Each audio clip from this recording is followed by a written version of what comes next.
Hello everyone. Now let's start unit 2 of your chapter of your topic. The topic is parliament. मैं आपको सबसे पहले यहाँ पे ये समझाना चाहूँगी. The chapter 3 of civics of class 8 deals with civics. Polity, जिसे हम पॉलिटी कहते हैं, पॉलिटिक्स, उससे हमें हमारी डीलिंग होती है. और आपको क्लास 8 में ये समझाया गया इस चैप्टर में what is parliament and the making of law. Law आप समझते होंगे, कानून. जो भी कानून बनाए जाते हैं वो पार्लियामेंट ही बनाती है. व्हाट इज पार्लियामेंट, आप ये समझिए. Parliament actually comprises of the president of India, Lok Sabha and Rajya Sabha. Parliament के ही 3 पार्ट्स होते हैं. कोई भी बिल, जस्ट आपको एक ब्रीफ में चैप्टर में समझाऊंगी. कोई भी बिल, लॉ बने, कानून बने, इसके लिए इन 3 स्टेप से उसे होके गुजरना पड़ता है. वो बिल या तो लोकसभा या राज्यसभा में प्रेजेंट किया जाता है और ईदर ऑफ द हाउसेस की कंसेंट, यानी दोनों में से, सपोज ये लोकसभा में प्रेजेंट किया गया कोई भी बिल, वहाँ के टोटल मेंबर्स के हाफ से भी ज़्यादा के वोट मिल जाने के बाद ये राज्यसभा में प्रेजेंट किया जाता है. राज्यसभा के टोटल मेंबर्स के हाफ से भी ज़्यादा वोट मिल जाने के बाद ये लॉ मेकिंग प्रोसेस में आ रहा होता है बिल. और जब प्रेसिडेंट ऑफ इंडिया इस पे अपना साइन कर देता है, अपनी एसेंट दे देता है, तो ये लॉ या कानून बन जाता है. ठीक है. This chapter is very important chapter because it describes the law process in India. और इसको पढ़ने के लिए हमें सबसे पहले ये जानना जरूरी है, India is a democracy and not only a democracy, India is a parliamentary democracy. यानी कि इंडिया एक पार्लियामेंट्री डेमोक्रेसी है जहाँ पे पार्लियामेंट ये डिसाइड करती है कि हमारे लॉज किस तरह होंगे और यहाँ की डेमोक्रेसी उसको फॉलो करती है. इस चैप्टर में मैंने सारे इंपॉर्टेंट पॉइंट्स जो कि आपको गो थ्रू होने के लिए वेरी वेरी नेसेसरी हैं वो हाईलाइट कर दिए हैं. देखिए, it is these elements that together make us a democracy and the best expressed in the institution of parliament. Parliament क्या करती है? Enable citizen of India to participate in the decision making and control the government. वो parliamentary है जो कि government पे पूरी तरह कंट्रोल रखती है और decision making, law making process में पार्टिसिपेट करती है. Why should people decide? Because लोगों को क्यों ये राइट देना चाहिए? पीपल ऑफ अ कंट्री को ये राइट क्यों होना चाहिए कि वो कोई भी डिसीजन मेकिंग करें? Because India is a democracy. Democracy आपको डेफिनेशन पता होगी, a government to the people, for the people and by the people. ठीक है, कि डेमोक्रेसी में हम ही वोट देते हैं, हमारे बीच में से ही हमारे लीडर्स चुने जाते हैं और हम जब तक चाहते हैं तब तक वो रूल करते हैं. After our independence in 15 August 1947, India was presented as a democratic nation. People from various backgrounds joined the struggle. ये आपको बताया गया है कि हमारी कंट्री में यूनिवर्सल एडल्ट फ्रेंचाइज को हमने क्यों फॉलो किया. ठीक है, हमारे जो नेशनल लीडर्स थे वो डिफरेंट डिफरेंट ग्रुप से थे और उन्होंने ये महसूस किया कि इतने long time British government rule for more than 100 long years, हमें प्रेजेंट करने वाला कुछ भी नहीं था टू प्रेजेंट इंडियंस.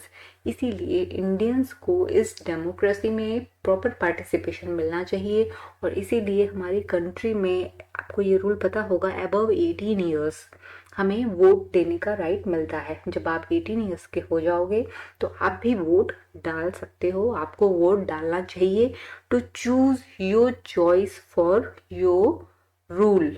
आप पे कौन रूल करे ये चूज करने का राइट आपको है. People from various background join the struggle and they were inspired by the ideas of freedom, equality and participation in decision making. ये यूनिवर्सल एडल्ट फ्रेंचाइज टर्म, यानी कि यूनिवर्सली हर एडल्ट को वोट देने का राइट है, यहीं से लिया गया है ताकि हर एक सिटीजन इक्वली अपने आप को इक्वल महसूस करे इस कंट्री में. Participation in the decision making of the country वो involve. Under colonial rule the people had lived in fear of British government and did not agree with many of the decisions that they took, but they faced grave danger. They tried to criticize these decisions. The freedom movement changed the situation. The nation began to openly criticize the British government and make demands. और सबसे पहले कब हुआ था ये? इन 1885 with the formation of Indian National Congress, Bharat की पहली political party जो इसे हम आज कांग्रेस कहते हैं। Actually in its original form it was Indian National Congress in 1885 में बनी थी, जिसने सबसे पहले ये डिमांड की कि इंडियंस को भी पॉलिटिक्स में प्रेजेंटेशन दिया जाए, कांग्रेस में प्रेजेंटेशन दिया जाए। और तब से universal adult franchise everybody universally above 18 had got the right to vote. देखिए यहाँ पे दिखाया गया है electronic voting machine EVM was first time used in India in 2006 and in 2004, and the purpose was to save trees. 1,50,000 trees were not cut down after the introduction of EVM. EVM का मतलब होता है electronic voting machine. वे आप कुछ सालों बाद जब vote cast करने जाओगे तो आप देखोगे सिर्फ एक बटन दबा के हम वोट देते हैं। Now come to the book people and their representatives। हम अपना representatives चुनते हैं जो कि हमारे ऊपर रूल करें। The basic idea in this kind of democracy is that the individual or the citizen is the most important person, and that in principle the government as well as other public institutions need to have the trust of the citizen। क्योंकि हमारा leaders हम में से ही चुना जाता है। People would elect their representatives to the parliament, then one group of the from among these elected representative form the government। यहाँ पे आपको पार्लियामेंट के मैंने 3 पार्ट बताया, प्रेसिडेंट, लोकसभा एंड राज्यसभा, उसका कॉम्पोजिशन बताया गया है। देखिए मैं आपको समझा देती हूँ। Lok Sabha comprises of total 543 members plus 2 members equals to 545 members who are Anglo-Indians elected by the President of India। ये जो 545 members होते हैं ये थ्रू आउट द कंट्री हर एक स्टेट से चुने जाते हैं और हर एक स्टेट अपना रिप्रेजेंटेटिव लोकसभा में भेजता है। ठीक है, लोकसभा का हेड होता है एक speaker. Like in when you start news channel after 12 रोज ही आता है ये टीवी पे, डीडी न्यूज़ जिसे दूरदर्शन नेशनल चैनल कहा जाता है, उस पर आप डेफिनेटली रोज देख सकते हो लोकसभा और राज्यसभा का किस तरह से काम करती हैं, उनकी स्टार्टिंग कैसे होती है। जैसे मैंने आपको लोकसभा का बताया वैसे ही Rajya Sabha there are 243 members, you can call them 233 members plus 12 members जो होते हैं वो specialized in different fields and activities, ये प्रेसिडेंट चुनता है। इट मीन्स टोटल 245 मेंबर्स होते हैं। और इस तरह से कोई भी लॉ मेकिंग में ये तीनों बॉडीज पार्टिसिपेट करती हैं। ठीक है, now let me explain the term. Use the term constituency. Constituency क्या होता है? हर एक स्टेट अपना रिप्रेजेंटेटिव लोकसभा में और राज्यसभा में भेजती है एंड रिप्रेजेंट, ताकि वो खुद के स्टेट को रिप्रेजेंट कर सके, जिन्हें हम मेंबर ऑफ लेजिस्लेटिव असेंबली या मेंबर ऑफ पार्लियामेंट भी कह सकते हैं। Now second question, discuss with your teacher the difference between the state legislative assembly, Vidhan Sabha and the parliament, Lok Sabha. Lok Sabha देखिए वही काम करती है सेंट्रल गवर्नमेंट में जो कि स्टेट गवर्नमेंट में लेजिस्लेटिव असेंबली या विधानसभा करती है। लोकसभा का के मेजॉरिटी पार्टी का लीडर को हम प्राइम मिनिस्टर कहते हैं और विधानसभा के मेजॉरिटी पार्टी लीडर को हम चीफ मिनिस्टर कहते हैं। देयर आपको पता होगा in India they are 28 states and 8 union territories, और इन 28 स्टेट्स में विधानसभा का हेड चीफ मिनिस्टर उन स्टेट पे रूल करता है और हम अपने लोकसभा के मेजॉरिटी पार्टी के लीडर को अपना प्राइम मिनिस्टर इलेक्ट करते हैं, कहते हैं। Now the third one from the list below, identify the work of the state government and that of central government। ठीक है, देखिए the decision of the Indian government to maintain peaceful relation with China। आपको पता होगा ये state government का काम है कि सेंट्रल गवर्नमेंट का। डेफिनेटली चाइना की बात हो रही है आउट ऑफ इंडिया, तो ये स्टेट गवर्नमेंट का काम नहीं है, सेंट्रल गवर्नमेंट का है। The decision of Madhya Pradesh government to discontinue board exams in class 8 for the school under its board, ये स्टेट गवर्नमेंट का काम है क्योंकि ये स्टेट गवर्नमेंट करती है। The introduction of a new train connection between Ajmer and Mysore, ये 2 स्टेट्स की बात हो रही है तो ये डिसीजन सेंट्रल गवर्नमेंट लेगी। And introduction of a new 1000 rupees note, ये डिसीजन सेंट्रल गवर्नमेंट लेगी। Now next one, fill in the blanks. चलिए पढ़ते हैं। Democratic government in our times are usually referred to as representative democracies. In representative democracies, people do not participate directly but instead choose their representatives through an election process. These MLAs जिनको हम elect करते हैं उन्हें हम MLAs कहते हैं, member of legislative assembly, meet and make decision for the entire population. These days a government can not call itself democratic unless it allows what is known as universal adult franchise. जब तक कोई भी government, ये आप सारे जो भी मैं बोल रही हूँ नोट डाउन कर लीजिएगा, यूनिवर्सल एडल्ट फ्रेंचाइज को फॉलो नहीं करती है तब तक वो गवर्नमेंट डेमोक्रेटिक गवर्नमेंट नहीं कही जा सकती. This means that all adult citizen in a country are allowed to vote. Now next, you have read that most elected members whether in panchayat और विधानसभा और parliament are elected for a fixed period of 5 years. ऐसा क्यों होता है ये देखिए, ताकि कोई भी अपनी पावर को एंडलेस न समझे, उसको एक्सीडिंगली यूज न करे. इसीलिए जब हम पार्लियामेंट को इलेक्ट करते हैं, लोकसभा मेंबर्स, हमारे प्राइम मिनिस्टर हों वो 5 इयर्स के लिए इलेक्ट होते हैं, हमारे चीफ मिनिस्टर भी 5 इयर्स के लिए इलेक्ट होते हैं, इवन हमारे सरपंच वो भी 5 इयर्स के लिए, ताकि उन्हें ये डर रहे कि यदि वो अच्छा काम नहीं करेंगे तो after 5 years they won't get chance to be elected और वो हमारे ऊपर रूल नहीं कर पाएंगे. Right. Now you have read the people participate in other ways. ये डिफरेंट वेज बताए गए हैं, not just through election to express approval और disapproval of the action of the government. यहाँ पे बोला गया है कि लोग गवर्नमेंट को लाइक कर रहे हैं, डिसलाइक कर रहे हैं. क्या वो सिर्फ अपने इलेक्शन, अपने वोट से ही चीज़ बता सकते हैं? आफ्टर 5 इयर्स यदि आपने किसी गवर्नमेंट को चूज किया, उसने 1 साल भी अच्छा काम नहीं किया, तो क्या आपके पास कोई रास्ता नहीं है कि आप उसे 5 साल से पहले ये बताओ कि वो खराब रूल कर रही है. There are several ways like protest. ठीक है, उस गवर्नमेंट का प्रोटेस्ट करना, उनके काम ना करना, न्यूज़पेपर्स, ठीक है, और वेरियस कैंपेन्स. इन 3 तरीकों से हम बता सकते हैं. देखिए यहाँ लिखा है ना, can you describe 3 such ways through a small skit, जिसमें कि हम गवर्नमेंट के को डिसलाइक कर रहे हैं, ये बातें कैसे प्रेजेंट कर सकते हैं. देखिए दिया गया है ये, Indian parliament visit Delhi, Lok Sabha and Rajya Sabha. देखिए ये राज्यसभा है जिसमें 245 मेंबर्स होते हैं और ये लोकसभा है जिसमें कि 545 मेंबर्स होते हैं. देखिए लिखा है द पार्लियामेंट ऑफ इंडिया, जिसे संसद कहा जाता है. इंडिया की पार्लियामेंट का नाम है संसद. Is the supreme law making institution. It has 2 houses, Rajya Sabha and Lok Sabha. This one is Rajya Sabha council of states with a total strength of 245 members chaired by vice president. ये एक वेरी इंपॉर्टेंट क्वेश्चन है. Who is the head of Rajya Sabha? Head of Rajya Sabha is the Vice President of India. Who is Prime Minister? Another very important question. Prime Minister कौन होता है? The majority party leader of Lok Sabha is called the Prime Minister. ठीक है.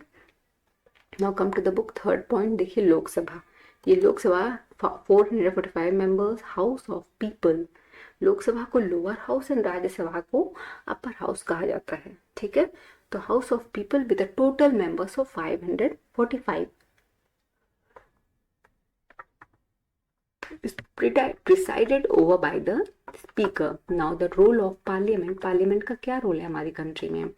Created after 1947. मैं आपको बताऊं, parliament बहुत ही important role play करती है. यदि पार्लियामेंट ना होती तो हमारी कंट्री में लॉ नहीं बनते. The Loksabha is usually elected once every 5 years, जो मैं आपको बता चुकी हूँ. The country is divided into numerous constituencies as shown in the map. ठीक है, एंड देखिए हर एक स्टेट, बीजेपी, हर एक पार्टी 17th लोकसभा में, इसके टोटल 303 MPs थे लोकसभा में, और इस तरह से टोटल 543 मेंबर्स, सब पार्टी ने अपने अपने मेंबर्स भेजे इलेक्ट करके और ये लोकसभा फॉर्म हुई. इसी तरह 15th लोकसभा में देखिए टोटल हर पार्टी ने अपने अपने भेजे. उस समय नेशनल पार्टीज थी भारतीय जनता पार्टी, उसमें भी उसके सबसे ज़्यादा मेंबर्स थे। देखिए, once elected these candidates become member of parliament. एक बार ये इलेक्शन जीत जाते हैं तो ये 5 साल के लिए मेंबर ऑफ पार्लियामेंट बन जाते हैं। These MP together make up parliament, एक साथ मिलकर ये पार्लियामेंट बनाते हैं और उसके बाद ये हमारे लॉ मेकिंग का काम करते हैं। The president, the Rajya Sabha and Lok Sabha together form the parliament, जो आपको मैं बता चुकी हूँ। What is the work of parliament? The first very important point is to select the national government. हमारी गवर्नमेंट, नेशनल गवर्नमेंट, हमारा प्राइम मिनिस्टर कौन हो, इसका इलेक्शन करने का काम इस पार्लियामेंट का होता है। Now the prime minister of India is the leader of the ruling party in Loksabha. और राज्यसभा क्या करती है? Rajyasabha functions primarily as a representative of the state of the India. ये मैंने आपको बताया, जैसा कि नाम से क्लियर है, Lok Sabha is a lower house and Rajya Sabha is the upper house, because Rajya Sabha हर एक राज्य, हर एक state of India elect their representative and sends in Rajya Sabha. ठीक है, there are 233 elected members and 12 members nominated by the president, as I have already told you. Now हम आएंगे दूसरे काम पे, जो कि हमारी पार्लियामेंट का है, to control, guide and inform the government. आपने देखा होगा कि हमारे पार्लियामेंट का सेशन शुरू होता है क्वेश्चन आवर से, यानी एक पार्टी होती है रूलिंग पार्टी और बाकी सारी होती हैं ऑपोजिशन पार्टी। ये ऑपोजिशन पार्टी बहुत ही इंपॉर्टेंट रोल प्ले करती हैं गवर्नमेंट की फंक्शनिंग में। गवर्नमेंट कोई गलत काम ना करे, या कोई भी काम कर रही है, बिल ला रही है, कोई भी लॉ बना रही है, तो उसमें कहीं पब्लिक का नुकसान तो नहीं हो रहा है, इसको फाइंड आउट करने का काम होता है ऑपोजिशन पार्टी का। और वहीं से लोकसभा की, जिसे हम कहते हैं लोकसभा की फंक्शनिंग या कार्रवाई शुरू होती है प्रैक्टिकली रोज, तो वो क्वेश्चन आवर से शुरू होती है। देखिए, the opposition party play a critical role in the healthy functioning of a democracy. ठीक है, ये आपको डिफरेंट टाइप के क्वेश्चंस दिए गए हैं जो पूछे जाते हैं। द एमपीज यानी member of parliament are representative of the people who have a central role in the controlling, guiding and informing parliament, and this is a key aspect of the functioning of a democracy. और इस तरह से हमारी democracy rule करती है। How do a new law comes about, जो मैंने आपको बताया नई लॉ कैसे बनती है। देखिए, यहाँ पे आपको एक एग्जाम्पल दिया गया है। Domestic violence generally refers to the injury or harm। Domestic violence आप समझते होंगे, जब किसी फीमेल मेंबर्स को घर में उसका मेल मेंबर्स हार्म करता है फिजिकली, या उसे किसी भी तरह से अब्यूज़ करता है, इंजर करता है, then this is called domestic violence, जिस पे डोमेस्टिक वायलेंस एक्ट 2005 बनाया गया है। Extends and understands of the term domestic to include all women who live or have lived together in a shared household with the male members who is perpetrating the violence। इसे कहते हैं domestic violence. Suppose this question come, domestic violence act कब बना? You must remember it has been formed in 2005, right. Now देखिए, just एक conversation दिखाई गई है कि न्यूज़पेपर में 2 लेडीज पढ़ रही हैं। Shadiya, did you read today's newspaper? Isn't it a great day? Not just for women, violence free home will benefit everyone. Kusum, it's taken such a long time. ये दोनों बात कर रही हैं कि कितना समय लग गया, लेकिन अब डोमेस्टिक वायलेंस एक्ट पास हो गया है और अब वुमेन को कोई भी टॉर्चर नहीं कर सकता। देखिए, अप्रैल 1991 में एक कोर्ट के पास एक आती है, एक लेडी आती है जो कहती है मेरा बेटा और बहू मुझे टॉर्चर कर रहे हैं। वहीं एक दूसरी लेडी आती है जो कहती है मेरा हस्बैंड मुझे मारता है, लेकिन मैं ये कहने के लिए बहुत शेमफुल हूँ, मैं कहाँ जाऊँ। तो इसकी पब्लिक हियरिंग होती है और इस एक्ट के बन जाने के बाद से औरतों को इस तरह से टॉर्चर नहीं किया जा सकता। देखिए, लिखा है इन दिसंबर 2002 a standing committee submitted its recommendation to the Rajya Sabha and these were also tabled in Lok Sabha। दोनों में ही एक बिल पेश किया जाता है, प्रेजेंट होता है and reproduced the parliament in 2005। The Domestic Violence Act was passed in 2006। देखिए, फाइनली 2005 में डिस्कशन चलती है और ये 2006 में डोमेस्टिक वायलेंस एक्ट बन जाता है। ठीक है। अनपॉपुलर एंड कंट्रोवर्शियल लॉज, बहुत से लॉज ऐसे होते हैं जो पॉपुलर नहीं होते हैं, कंट्रोवर्शियल होते हैं और उनको रूल नहीं बनाना चाहिए। लाइक कई हमें स्ट्रीट वेंडर्स के लिए हमें डिफरेंट लॉ स्पेस के होते हैं पार्लियामेंट में प्रेजेंट, जो कि नहीं लॉ नहीं बनते हैं ये bill. Let us now look at the situation where the parliament passes laws that turn out to be a very unpopular. Sometimes a law can be constitutionally valid and hence legal, but it can continue to be unpopular and unacceptable to people because they feel that the intention behind it is unfair and harmful. Hence, people might criticize the law, hold public meeting, write about it in newspapers and report and TV channel. ठीक है कि हर जगह law नहीं बनाए रखिए. Arrest as government polytechnic students, ठीक है, मतलब डिफरेंट सिचुएशन की बात की गई है. We need to remember that our role as citizen does not end with electing our representative, so rather it is then that we begin to use newspapers and the media to carefully chart the work that is being done by the MPs and criticize their actions. हम उनके action को criticise भी करें. 5 साल के लिए हम उनको इलेक्ट करके फंस नहीं गए हैं, हम उनको फिर भी रिवोल्ट कर सकते हैं, उनका विद्रोह कर सकते हैं. ठीक है, देखिए अब मैं आपको टर्म समझा देती हूँ. अप्रूवल, अप्रूवल का मतलब आपको यूनिवर्सली पता होगा, किसी चीज को अप्रूव करना, अपनी कंसेंट देना. जैसे प्रेसिडेंट ऑफ इंडिया अप्रूव करता है बिल्स को जो कि लोकसभा और राज्यसभा में पास किया जाता है लॉ बनाने के लिए. Next time is coalition. What is coalition government? I have told you already. Lok Sabha के इलेक्शन में बहुत सी पॉलिटिकल पार्टीज होती हैं और यदि एक पॉलिटिकल पार्टी मेजोरिटी वोट पा लेती है तो उसका हेड प्राइम मिनिस्टर इलेक्ट कर लिया जाता है. बट इन केस किसी भी पॉलिटिकल पार्टी को मेजोरिटी वोट्स नहीं मिलते हैं तो 2-3 पॉलिटिकल पार्टीज मिलके अपना लीडर, मेजोरिटी पार्टी के लीडर को प्राइम मिनिस्टर इलेक्ट करती हैं. बट इस तरह की गवर्नमेंट को हम कोएलिशन गवर्नमेंट कहते हैं. तो व्हाट इज क्रिटिसाइज? क्रिटिसाइज का मतलब आपको पता होगा यूनिवर्सली किसी चीज़ की आलोचना करना. सपोज हमने अपना कोई पार्टी, पॉलिटिकल पार्टी चुन ली जो हमारे कंट्री का प्राइम मिनिस्टर बने या चीफ मिनिस्टर बने, पर वो अच्छा रूल नहीं कर रहे हैं, हम उन्हें 5 साल तक कैसे हैंडल करेंगे?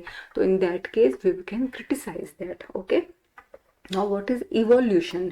इवोल्यूशन आप जानते होंगे. Evolution, the process of development from a simple to a complex form is actually called evolution. ठीक है. What is sedition? Sedition किसे कहते हैं? This applies to anything that the government might consider as stirring up and resistance or rebellious against it. ठीक है, इसे sedition कहा जाता है. What is repressive? To control severely in order to prevent free and natural development. कहते हैं ना इसका repression मत करिए.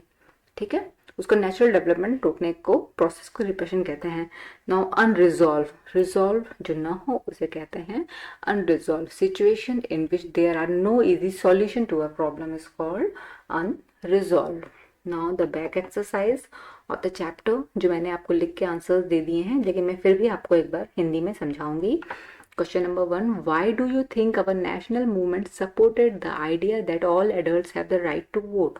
बिल्कुल, हमारे नेशनल मूवमेंट यानी इंडिपेंडेंस से पहले जो हमारे मूवमेंट हुए, जो हमारे national leaders like Bhagat Singh, Rajguru, Sukhdev, Mahatma Gandhi, Pandit Jawaharlal Nehru, Bhimrao Ambedkar and innumerable leaders ने चलाए, उन सब ने एडल्ट फ्रेंचाइज की बात क्यों की? यानी कि everyone above 18 should participate in voting. उसको हमारी पॉलिटिक्स में लाइवली पार्टिसिपेट करना चाहिए. इसलिए किया क्योंकि उन्होंने ये फील किया कि अबव 18 ईयर्स इतना मैच्योरिटी आ जाती है कि हम ये डिसाइड कर सकें कि हमारी गवर्नमेंट कैसी होनी चाहिए और हम अपना प्रेशियस वोट दे के अपनी गवर्नमेंट को इलेक्ट कर सकें. ठीक है, इसके साथ ही हम ये फील कर सके हमारी कंट्री में हमें इक्वालिटी दी गई है. We have the participation in our government and we have formation of responsible government. और एक रिस्पॉन्सिबल गवर्नमेंट की फॉर्मेशन के लिए अबव 18 हम पार्टिसिपेट कर सकें. Therefore our national leaders supported for universal adult franchise. और इसीलिए हमारे नेशनल लीडर्स ने अबव 18 यूनिवर्सल एडल्ट फ्रेंचाइज को फॉलो किया. ठीक है. Next question, in this 2004 map of parliament constituency, देखिए इस मैप की बात की गई है, आपसे पूछा गया है रफली identify the constituencies in your state. अपने स्टेट में कितनी कॉन्स्टिट्यू, देखिए मैं पंजाब से आपको ये चैप्टर समझा रही हूँ तो मैं पंजाब के रेफरेंस में आपको बताती हूँ. They are total 20 MPs member of parliament from Punjab, जिसमें से 13 इलेक्ट होकर लोकसभा में गए हैं और 7 गए हैं राज्यसभा में. ठीक है. Now as per your state you will discuss this answer in your class.